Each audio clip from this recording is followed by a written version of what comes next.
Hello दोस्तों, स्वागत है आपका हमारा चैनल गार्गी पाठशाला में। मैं हूं शिवा सिंह और मैं आपको आज संधि के बारे में पढ़ाऊंगी। अगर आपको मेरी पढ़ाई पसंद आए तो प्लीज़ मेरे चैनल को सब्सक्राइब करना न भूलें। आइए हम संधि के बारे में जानते हैं। संधि क्या है, संधि कितने प्रकार की होती है, कैसे हम शब्दों के माध्यम से, शब्दों के सहारे से संधि बनाएंगे या संधि विच्छेद करेंगे। आइए समझते हैं संधि है क्या। सबसे पहले जानना यह जरूरी है कि संधि है क्या। संधि का मतलब होता है जोड़ या मेल। संधि का मतलब क्या होता है? जोड़ या मेल। संधि का मतलब जोड़ और मेल, यानी जब दो वर्णों को आपस में जोड़ा जाए तो उससे जो विकार पैदा होता है, उससे जो परिवर्तन पैदा होता है, उसे हम संधि के नाम से जानते हैं। यानी जब दो निकटवर्ती मतलब जब दो नज़दीक वर्णों को आपस में जोड़कर एक करें तो इससे जो विकार पैदा होता है, इससे जो परिवर्तन पैदा होता है, उसे हम संधि कहते हैं। आसान शब्दों में क्या है? जोड़ या मेल की प्रक्रिया जो है उसे हम संधि कहते हैं। जैसे देखिए, ये धर्म है, धर्म अर्थ दोनों को जोड़े तो क्या बन गया? धर्मार्थ। नदी इस क्या बन गया? नदीस। संधि कितने प्रकार की है? देखिए, संधि की 3 प्रकार होते हैं। पहला क्या है? स्वर संधि। दूसरा क्या है? व्यंजन संधि। तीसरा क्या है? विसर्ग संधि। स्वर संधि, आइए जानते हैं स्वर संधि के बारे में। जब दो स्वरों के मिलन से जो विकार पैदा होता है, जो परिवर्तन पैदा होता है, उसे हम स्वर संधि के नाम से जानते हैं। यह 5 प्रकार के होते हैं। कितने प्रकार के होते हैं? 5। इसके भेद कितने हैं? 5। पहला दीर्घ संधि, दूसरा गुण संधि, तीसरा वृद्धि संधि, चौथा यण संधि, 5वां अयादि संधि। में हम दीर्घ स्वर संधि को देखते हैं। स्वर संधि में किसे देखते हैं? दीर्घ संधि को देखते हैं। दीर्घ संधि में क्या होता है? दीर्घ संधि में 2 सवर्ण स्वर मेल कराया जाता है तो क्या हो जाता है? दीर्घ में परिवर्तित हो जाता है। जैसे इसका मेन फार्मूला क्या है, इसका मुख्य नियम क्या है, वो हमें जानना बहुत ज़रूरी है। जैसे दीर्घ संधि में क्या होता है? अ और आ मिलके आ बन जाता है। अ और आ के मेल से हमें आ प्राप्त होता है। और पहले आ आए, बाद में अ आए तो भी आ ही बन जाता है। आ आए तो भी आ ही बन जाता है। जैसे देखिए, राम धन अवतार, राम मौ में क्या मिल रहा है हमको? अ मिल रहा है। अवतार में क्या है? अ है। अ मिल के हमें क्या प्राप्त हुआ? आ। तो रा मौ अ मिल के क्या बन गया? आ। तो रामा अवतार सेम हो जाएगा, यानी क्या हो गया? रामा अवतार। फिर देखते हैं कारा धन आवास, कारा क्या है? रा आ मतलब आ मिला प्लस आवास आ मिल के क्या प्राप्त हुआ हमें? आ। तो दोनों के मिल से कौन सा शब्द बना? का रा वा स, कारावास। अब देखिए, छोटी ई और छोटी ई के मेल से बड़ी ई का निर्माण होता है। जैसे मुनि न में कौन सी मात्रा है? ई की, छोटी की। इंद्र में किसकी मात्रा है? छोटी की। तो देखिए, छोटी ई प्लस छोटी ई मिलके हो गया बड़ी ई।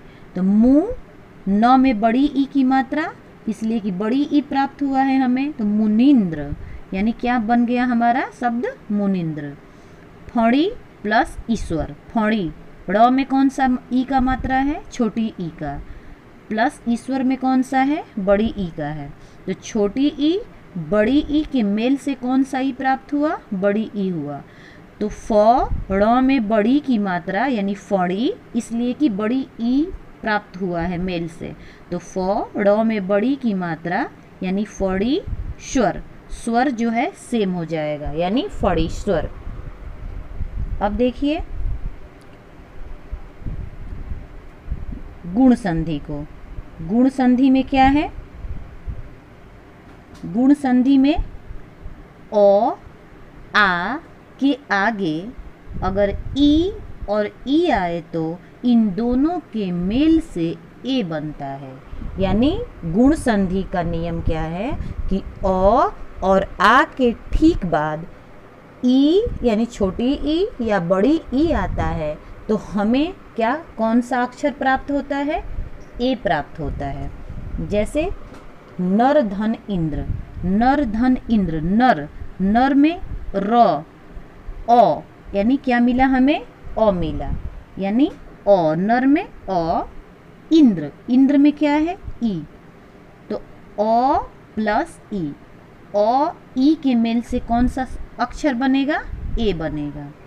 तो न र पे कौन सा मात्रा हम लगाएंगे? देखिए ए बना है तो ए का मात्रा, तो र के ऊपर हमने क्या लगा दिया? ए, तो न रे इंद्र। अब देखिए परम धन ईश्वर, परम, परम म में क्या है? ओ है। ईश्वर, ईश्वर में क्या है? बड़ी ई की मात्रा है, तो ओ आ के बाद ई यानी छोटी ई या बड़ी ई आए तो हमें ए प्राप्त होता है। तो ओ प्लस बड़ी ई के मेल से हमें कौन सा अक्षर मिला है? ए मिला है, यानी परम, परम, परम तो रहेगा लेकिन म के ऊपर कौन सा मात्रा लगेगा? ए का लगेगा, तो म के ऊपर हमने लगा दिया ए का मात्रा, परमेश्वर से आगे जोड़ दिए तो रिजल्ट क्या मिला? परमेश्वर। फिर देखिए महा इंद्र, महाधन इंद्र, महा आ, क्या मिला? आ मिला। फिर क्या है? ई, छोटी ई है इंद्र में, छोटी ई, आ प्लस ई, आ और ई के मेल से क्या मिलेगा? कौन सा अक्षर प्राप्त होगा हमें? ए, तो म ह तो रहेगा, म ह हो गया, मात्रा कौन सा लगाएंगे? देखिए ए का, ह के ऊपर हमने क्या लगा दिया? ए का मात्रा द्र जोड़ दिए यानी महेंद्र। अब देखिए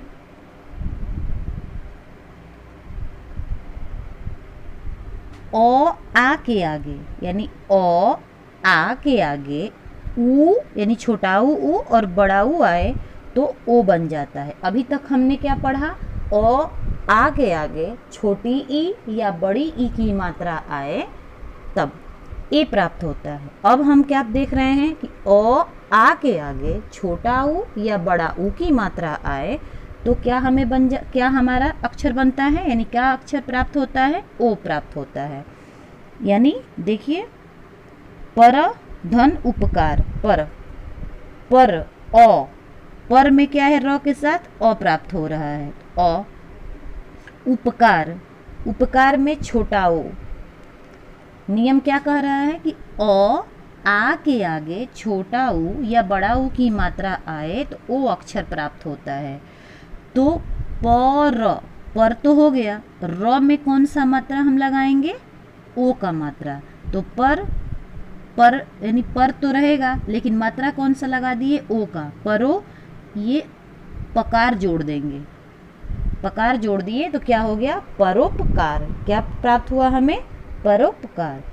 अब देखिए एक और, गंगा धन उदग, गंगा आ मिला, उसके बाद क्या है? ऊ है छोटा ऊ, तो आ ऊ के मेल से क्या मिला? ओ, तो गंगा यानी गंग तो रहेगा, गंग मात्रा कौन सा लगेगा? ओ का, तो गंगो दग रहेगा, यानी पूरा क्या मिल गया हमको? गंगोदग। अब देखिए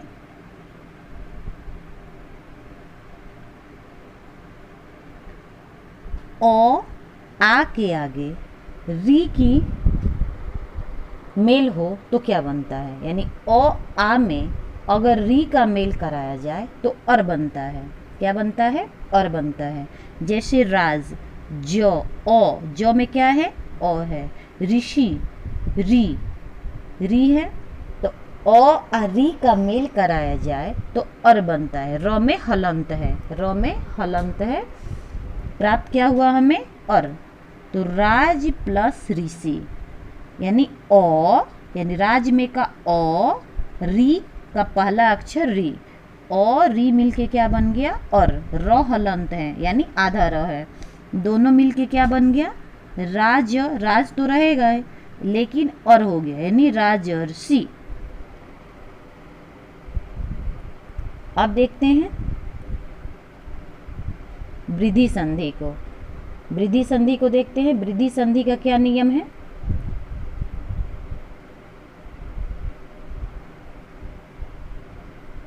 देखिए, ओ आ का मेल ए या ए से होता है तो ए हो जाता है, यानी ओ आ के बाद यानी ओ आ को ए या ए से मैच कराया जाए, मेल कराया जाए तो हमें कौन सा अक्षर प्राप्त होता है? ए प्राप्त होता है। यानी ओ और आ को ए या ए से मेल कराया जाए तो हमें जो अक्षर प्राप्त होता है वो ए होता है। जब यह मेल ओ और ओ से कराया जाए तो हमें कौन सा अक्षर प्राप्त होता है? और। ओ यानी वृद्धि होती है, यानी बड़ी मात्रा प्राप्त होती है। ओ में ओ, ए में ए प्राप्त होता है। जैसे देखिए वित्त, वित्त, त में क्या है? ओ है, त में क्या है? ओ है। ओ ये कौन सा मात्रा है? ए का है, तो ओ आ ए, ओ ए के मेल से क्या मिला हमको? ए मिला।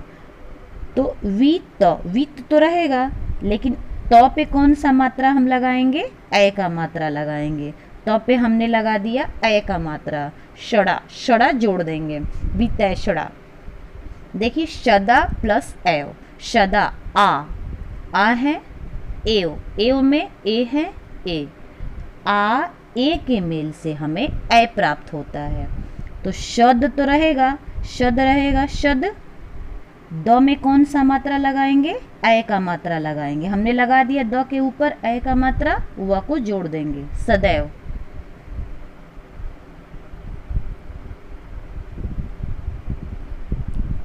अब देखिए यण संधि। यण संधि का नियम क्या है? ई का मेल विजातीय स्वर से होने पर, यानी छोटी ई या बड़ी ई का मेल विजातीय यानी अपनी जाति से न होके दूसरी जाति से होने पर क्या होता है?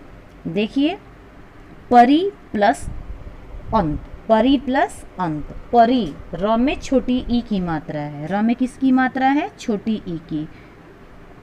अंत ओ, तो छोटी ई और अ मिलके क्या हो गया? य, यानी छोटी ई और अ, छोटी ई हो या बड़ी ई हो, ई का मेल अगर आ के साथ कराया जाए तो हमें य प्राप्त होता है। परी प्लस अंत, यह हो गया, तो ये क्या बन गया हमारा? पर्यंत्र। नदी प्लस अर्पण, नदी प्लस अर्पण। नदी द में क्या है? बड़ी की मात्रा यानी बड़ी ई। अर्पण अ, बड़ी ई और अ मिलके क्या हो गया? यह हो गया। तो नद तो रहेगा, नद में यह होगा तो नद्य हो जाएगा, रटपड़ रहेगा, नद्य अर्पण।